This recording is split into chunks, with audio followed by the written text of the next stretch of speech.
I'm very happy to be here to present the case of my municipality, Botkyrka, where I work as a director of development. On Thursday, I was here representing the Council of Europe, but now I am here in presenting my municipality's work. Yes.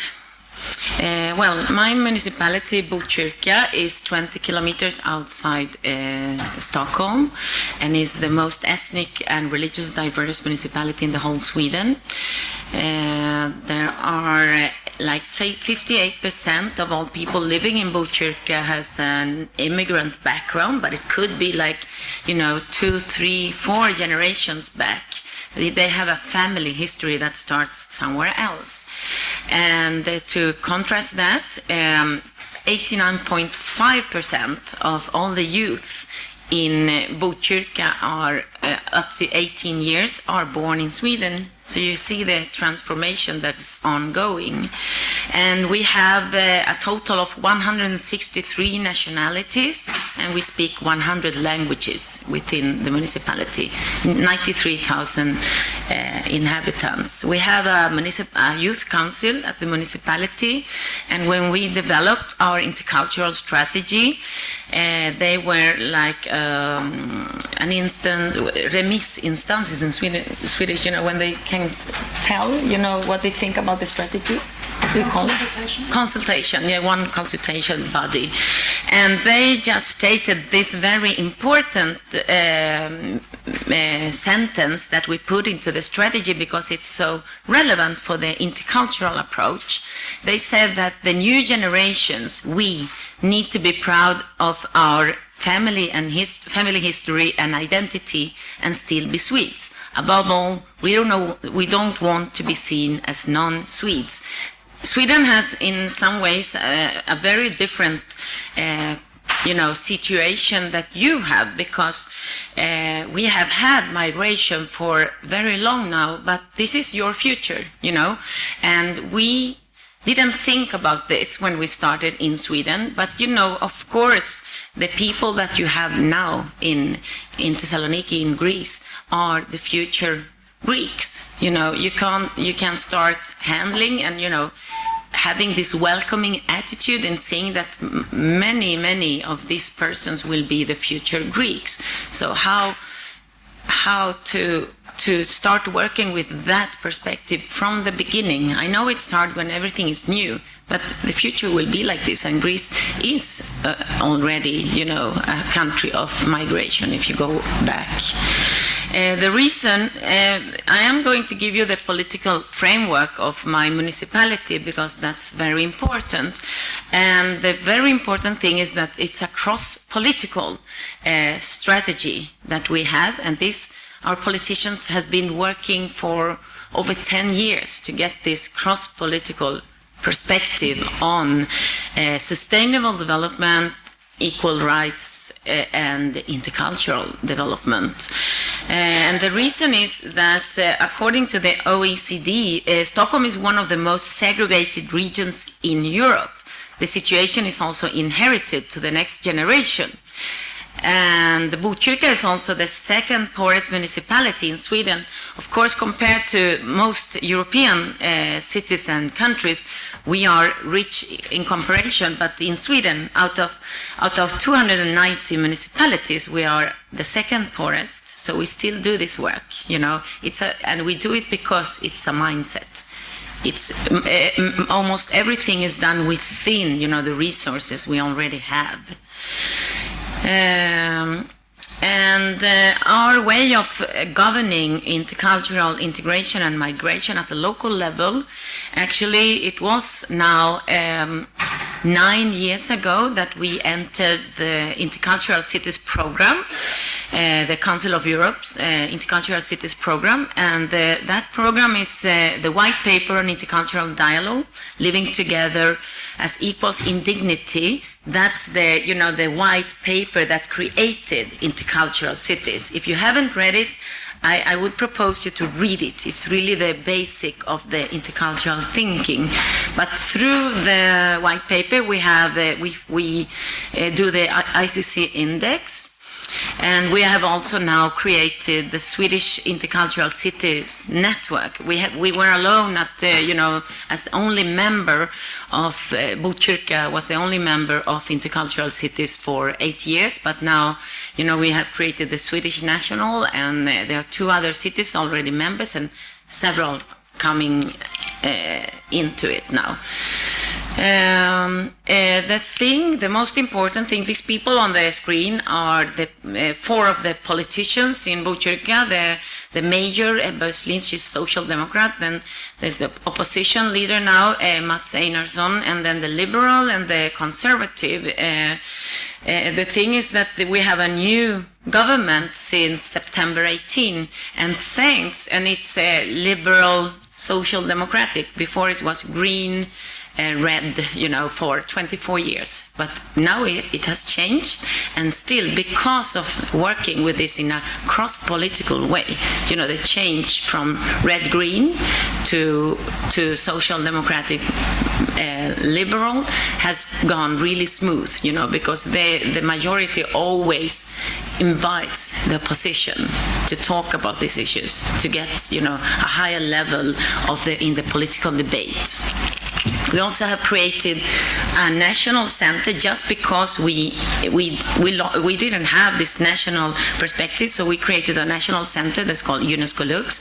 It's a collaboration between cities, NGOs, or civil society and research, where we solve challenging social challenges. And this is because the national level is not giving us the support, and I have heard you say similar things, So we have created this platform to put pressure on the national level as well. We have this strategy for equality. I have one with me, but otherwise I can send it. This was a big work that we did. It's cross-political, and I was so-called ghostwriter. My mission was to find a language in this strategy that, could be said okay from the left party to the conservative. How do you speak about equality, cross-political, without making it too thin? So this is the result, and the important thing is that we developed the different perspectives. Interculturality integrates anti-racism, but we have also gender equality, disabled people's rights, and we had to put freedom of violence and oppression in the name of honor. Actually, it's a combination of interculturality and gender equality, but for political reasons they wanted to put that into the strategy. And then public health, that's very relevant, and these are all politically identified keys to achieve a more equal Botkyrka. And the strategy has some key values. This is, you can imagine, this is cross-political key values. So equal value and equal rights for all inhabitants. Equality sometimes means active differentiation. Sometimes to make things equal, you have to meet, you have to do something, different things for different people. It's the result that's the important thing, not the way getting there. In the way getting to the result, there is a diversity of ways. And then co-creation and representation. We have to co-create with the civil society, with both the majority Swedes and the minority groups and the newcomers, etc., etc. And then joining forces for equal life opportunities. So these are, equal life opportunities. That's something that's a thing that can be embraced also by the right. So from words to action, just give the framework, and I am finished in a second. It's that we have also developed the biggest framework in Botkyrka is the Sustainable Development Goals, the Botkyrka, adaptation. We have identified also here the cross-political,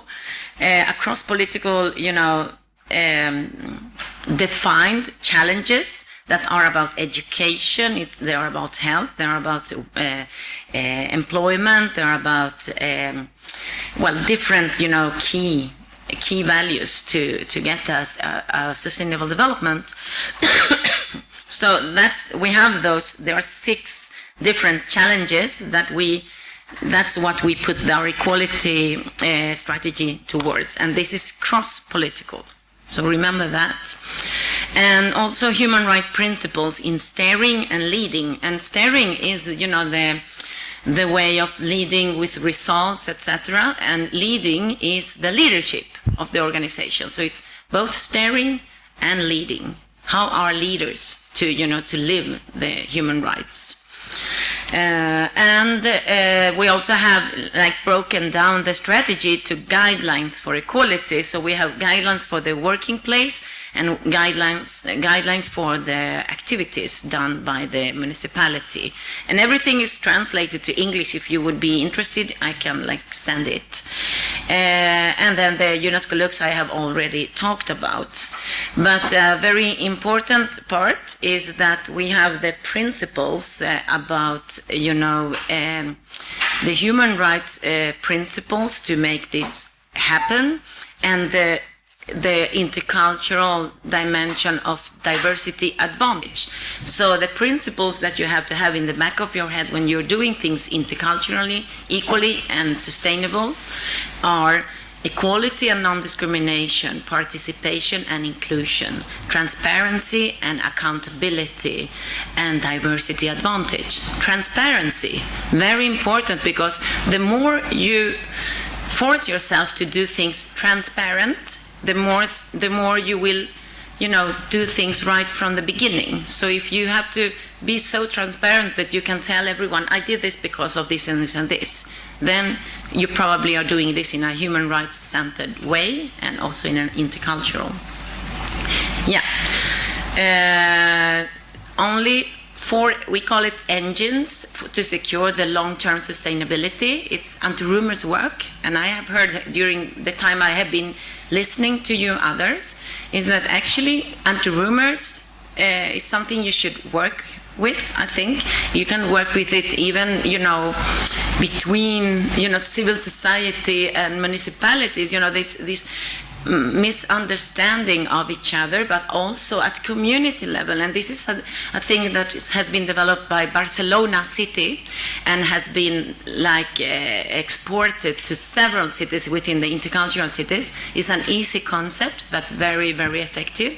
And our libraries are central to working as intercultural engines and the one-stop shops. And then the last session I heard here also talking about creativity. We have a creativity fund, even though you have not that much resources, just a creativity fund, to allow to send the signals to your civil society that we want your creative minds, So these are small money, but has created a lot of interesting developments in Botkyrka that are now expanding at the national level. So, and the dilemma workshop method, I told you on Thursday, but if you're interested, you can ask me in the break.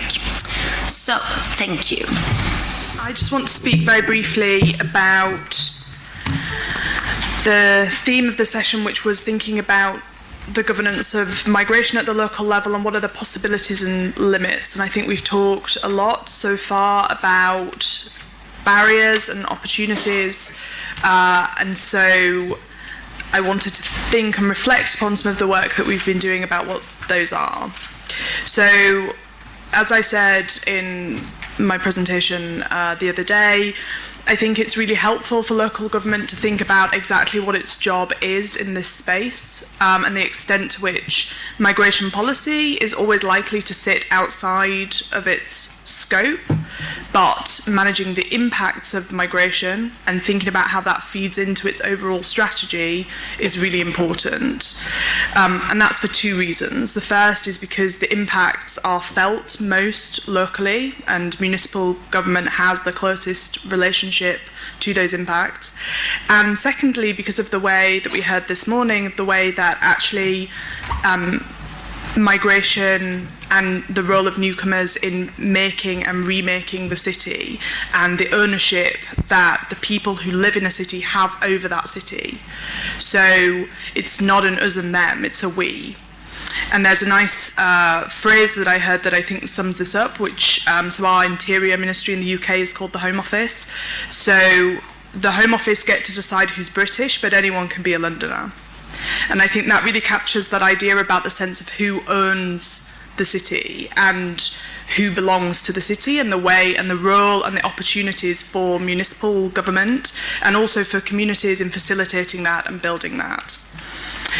I do think that as a result of that, municipal government can then have a role in advocating for changes to migration policy, predominantly as a way of ensuring that migration policy promotes integration and inclusion, but that it's really important that that advocacy is, if it happens, is really rooted in the work that the municipal government has done and the efforts that it's undertaken, so that effectively it is saying these are the things that need to change in order for us to do our job well, rather than a kind of wish list of policy asks that aren't rooted to the work that has already happened. And so in terms of managing those impacts, again, it's that question about how do you flip that from being a deficit, we have a problem that we want to manage, to thinking about the assets. And I think really that's where integration and inclusion have to sit within the broader policy aims of what the city wants to do. So it's not about necessarily what is our integration policy that sits very separately from the rest of the work that we do, but it's how do we bring integration and inclusion into the fundamental question of what type of city are we and what type of city do we want to be, and how do we make this happen? And that ultimately is the fundamental role of local government. And I think for too long, questions of integration have been peripheral to that, and there has sometimes been quite an overt attempt to say, oh, well, migration is not our competency, and so therefore this isn't our job. But defining and deciding what type of community and what type of place the city is, in my view, is the fundamental role of local government, and so this is really central to what they're doing. London last year published its social integration strategy, and one of the most interesting things about it, I think, is actually its title, which is All of Us. And it's that idea of social integration as a shared responsibility. It's not a one-way street. We've heard that quite a lot. And how you operationalise that, I think, is really important. So I wanted to touch on 3 areas where I think there are possibilities to have that broader perspective. And I'm only going to talk about them very briefly, and then I would love to kind of have discussion here, kind of questions. So the previous session, I think, was really interesting in the sense of economic development and thinking about how those questions can be thought about a bit more broadly. I think it's great to hear about examples of entrepreneurialism and those type of projects, and I'm very supportive of them. But I do think that there is sometimes a skewing towards entrepreneurialism rather than thinking about employment and thinking more broadly about what the roles and responsibilities of employers might be in this space. Because, again, if we want to think about the kind of civic responsibilities that we all have, that also includes the private sector and business. And one of the pieces of work that we've been looking at is the ways in which we can ask more of employers about what their responsibilities are to place. And a lot of them have sustainability agendas, they have things that they're thinking about, but they don't necessarily always link that to the local. And I think one role for municipalities in their convening power is to think about what their ask is of employers and business in their buying power, their supply chains, and also thinking about how they can link inclusive agendas into tackling broader inequalities. I'm very happy to speak about that in more depth and give some examples as well, particularly from cities in the US that have built very strong partnerships with private sector organisations to do that. The second area is around participation, and if we're serious about this type of work, then we have to expand who is around the table and thinking about which processes we can have to bring communities in, because too often these conversations remain exclusive and they're not. We talk about how do we how do we involve people? We're doing all of these things and people aren't turning up to them. Ultimately, at that point, if people aren't turning up to the things that you're doing, you also need to think about, are we doing the right things? And how do we make sure that we're handing over, and that might involve handing over power, because that's the way that you promote participation. And thirdly, it's thinking about how these things can be mainstreamed into the service delivery of the municipality. So from research, and Helena touched on some of this, there are places that the public already perceives that integration happens better than others. And consistently they talk about opportunities within schools, workplaces, and I know that Helena also mentioned public spaces of the public realm like libraries and things like this. And so we don't have to start from scratch. The opportunities are to think about the spaces that people already perceive that integration and cohesion happen naturally, and to think about how local government can act as an enabler for those things that are already happening. So I will finish my comments there, but really welcome questions and thoughts and discussion.